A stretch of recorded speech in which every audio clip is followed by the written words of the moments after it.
So the video here now is all about wheel bearings. We have to change wheel bearings.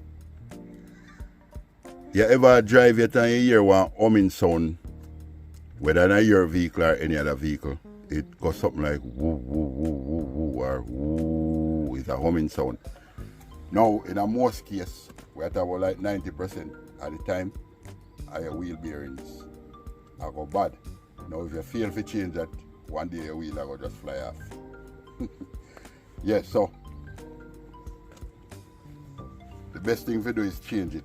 And one of the next principle is that, or what we have about wheel bearings, is that you don't change one, you change two, even when a one you're here. Because if one start to give that humming sound, then chances are more than likely, the other one, after you change this one, the other one is going to be humming also. And this vehicle is a Toyota Vellfire or the Alphard. Both of them share the same platform. We talk about that for multiple occasions if you check out my other videos them. Alright, so we want to start by removing this known as your wheel nut or your hub lock nut or your hub nut. What heap of other names for it. So after removing your wheel, if you notice we have a jack stand, safety as always, and the vehicle catch. So let me show you a vehicle. See there? A Toyota Vellfire. Good. So if you observe the nut, you realize that it have a little lock. Right, so some of them might use a split pin, some of them have this indentation within this groove. So if you free that up, you want to get a strong device that is designed for that. You can get a punch.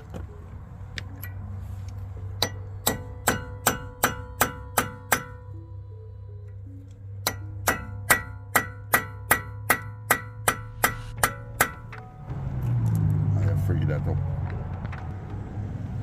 And then after you do that, sometimes this thing will give a little problem to pull, not always the easiest thing.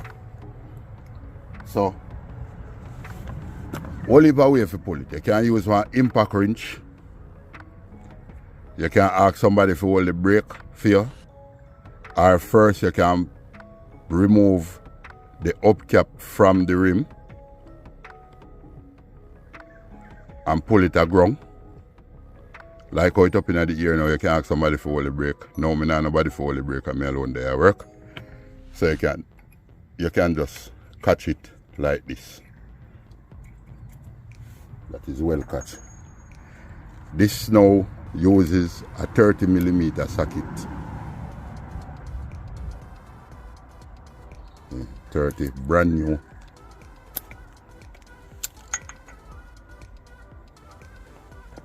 And then you get a power angle.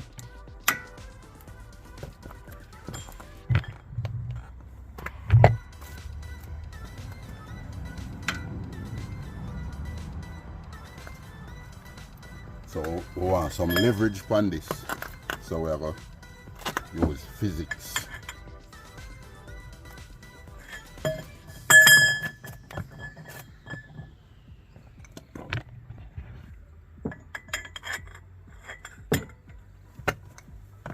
As we say, it not always be the easiest to pull.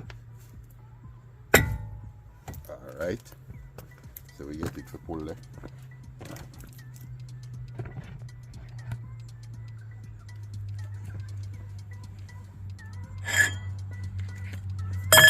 One side.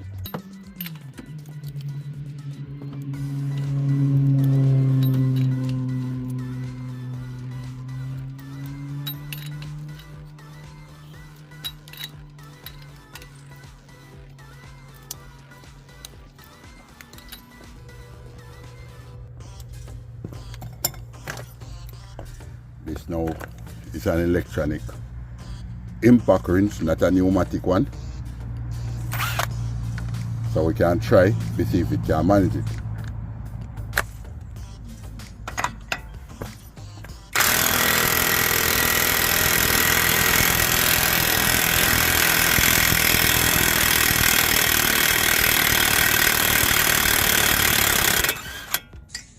Alright, so from here, you have to remove the caliper.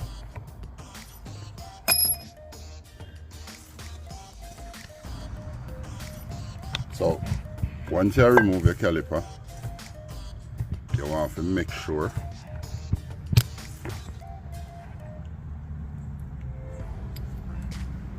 so you clear the things them around it. So in that case, you know, so we have the caliper hose, right? So or your brake hose. So you have to pull it. It's pulled with a 14mm socket or spanner.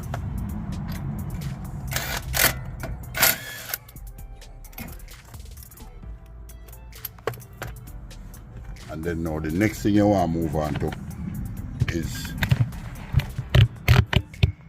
the caliper bolts. Don't know if you can see it. What's the one here? So this is one. And the next one is underneath.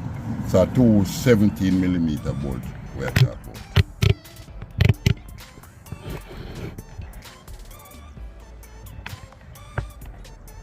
So let me see if this thing I can reach it. Pull it.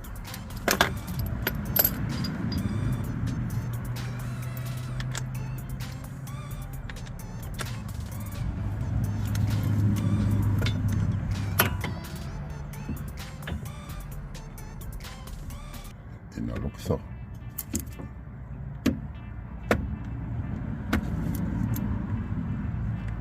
See if we can walk it around. Or alright, so what I do a while ago, I adjust the steering wheel to see if I can get this to fit it. Oh. In a most cases, you might not have an impact wrench, so you have to go do it the conventional way. So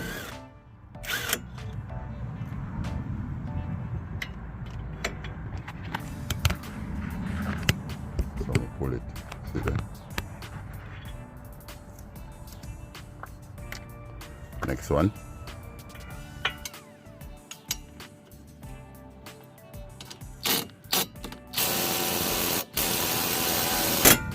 Alright, so that can manage it. So you know what we have to go do next. We have to use the power angle.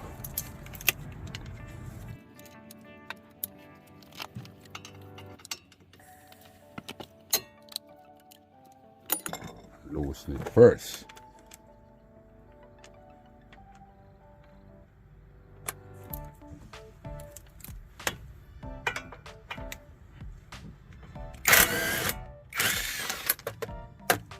See, caliper drop down.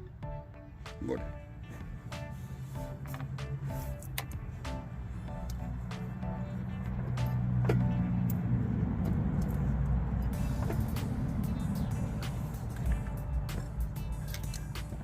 Alright, so what you find might happen now sometimes is that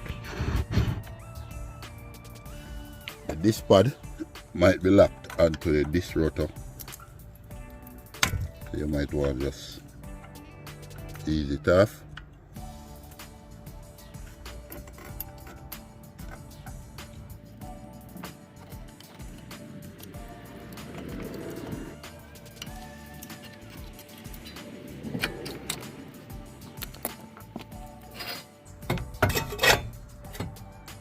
Something we must point out now.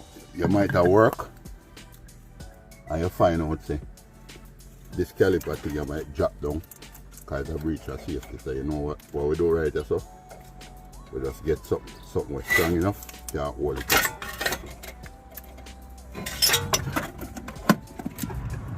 Put it one side.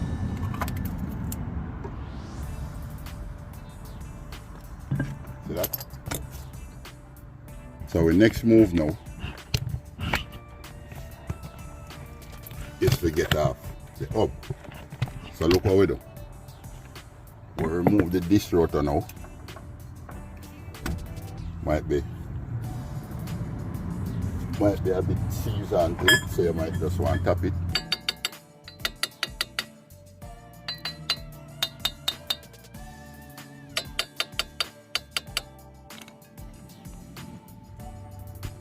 So realizing say it that get little trouble if it come off. Spray it up a little bit.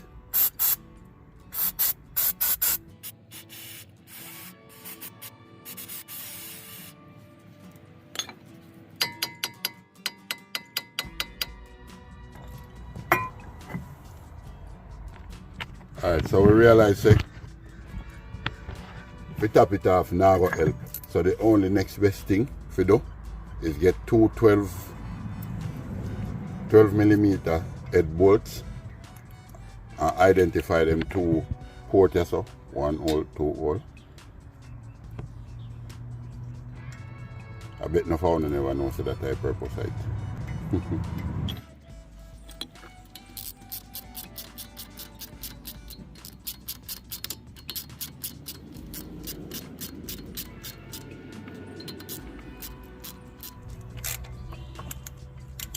This now you can't hold no brake or anything if you stick this, you know. So the most you might have to do now from right here, so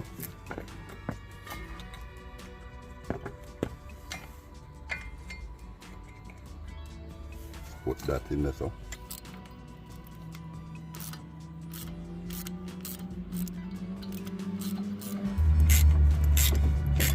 see.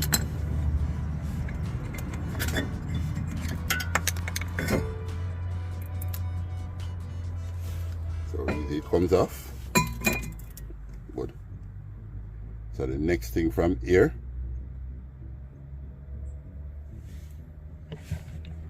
is to remove these 4 17 bolts.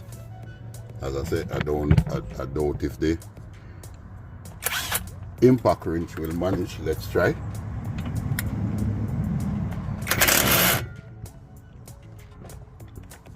Now so we have to use one spanner.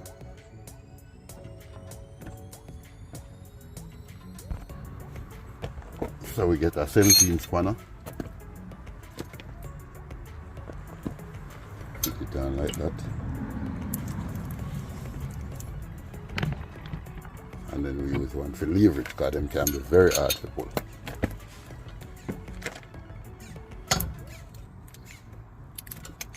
And just like that it will. Ta-da! I will try that to the other one.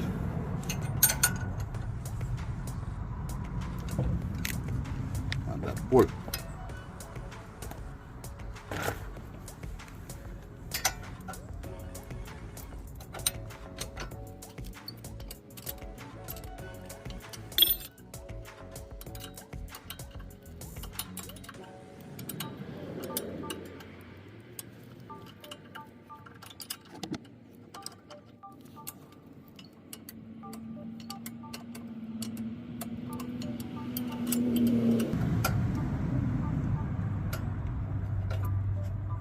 So you can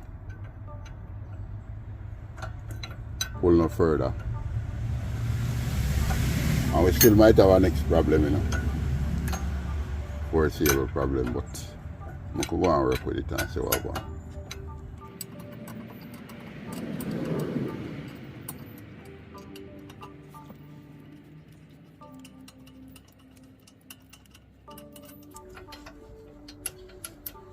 Now if you notice something right there, so now.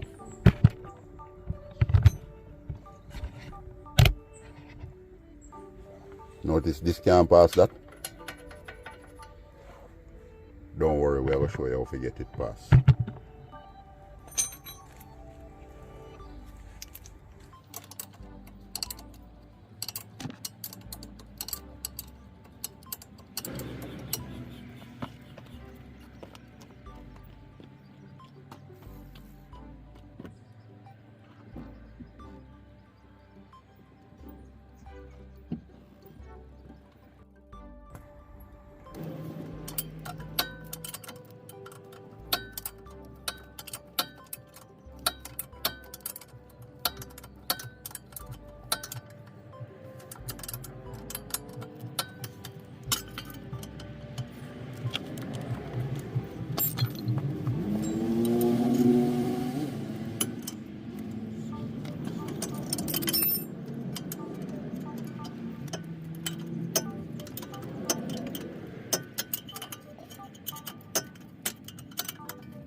Remember me I say we have a little issue. But no issue no there. All we need to do is just use your hand and push that in. That are the axle, CV joint axle. See? And then you get more access.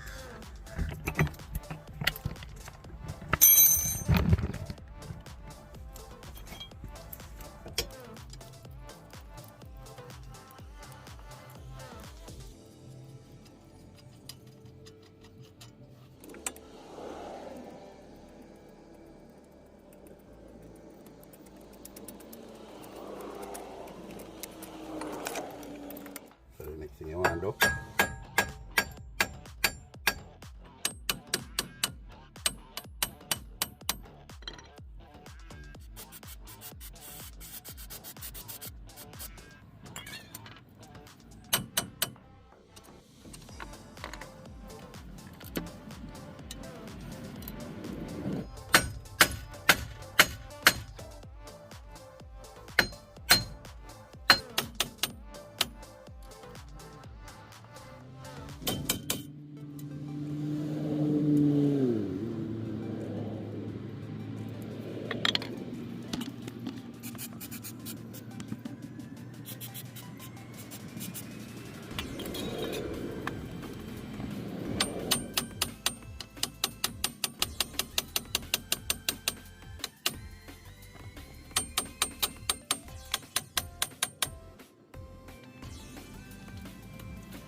you have to remember say this must go on back.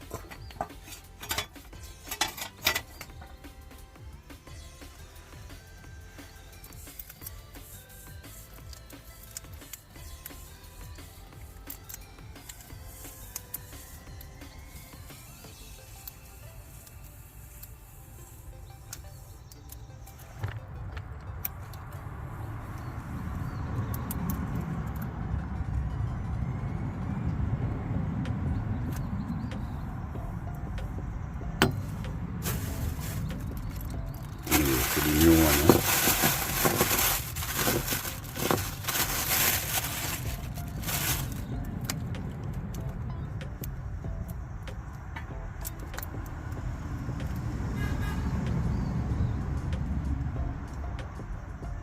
Alright, so I want you to observe right there. So see the part number here.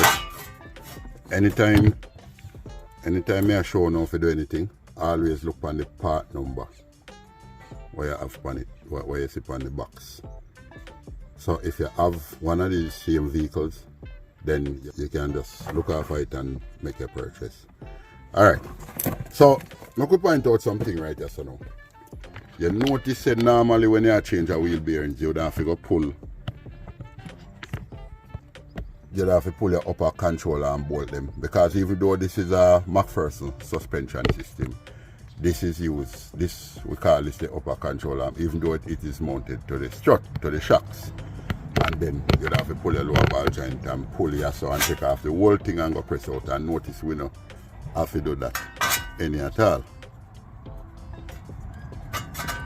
So now add up your, so you know, this.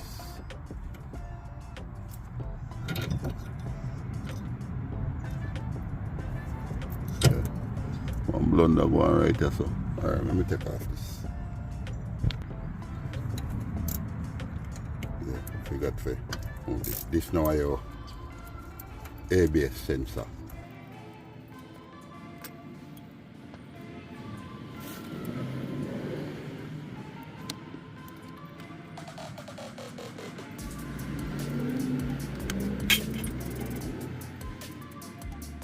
Alright, so now we're going to put in back. We're going to put in back the hub. And the hub, easy to go back in, if I the right one, that is.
Alright, you see with this now, you can wait till you put on the wheel, you tighten it a ground.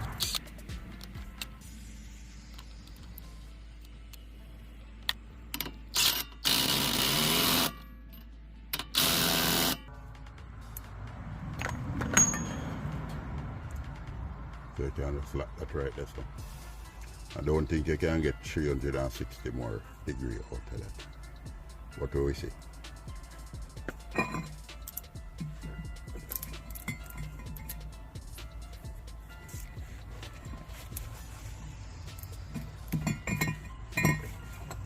Alright, yes or no? You have to make certain say.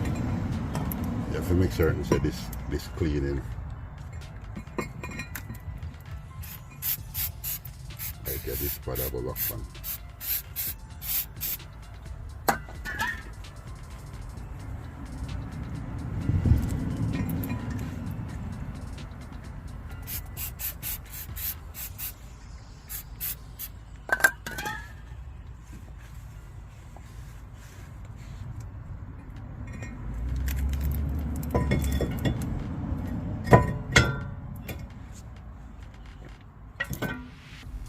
See that?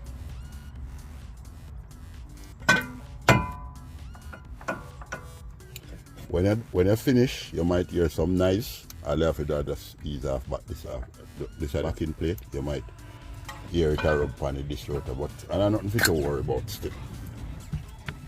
So we can't get that back this.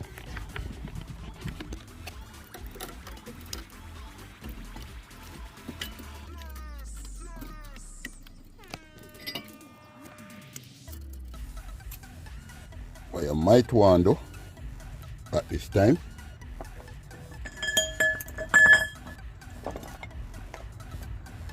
you might want to squeeze in back the mirror a bit.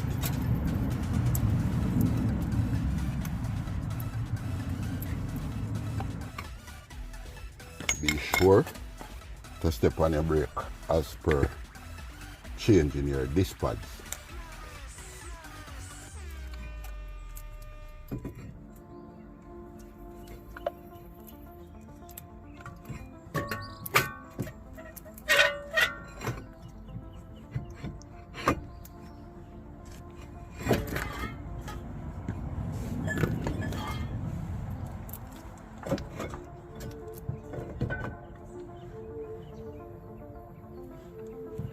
So you need now to find back your 217 volts. And then there.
Yeah man, that complete it, you know. So all you need for the front, so I just put on your wheel and go and go everything.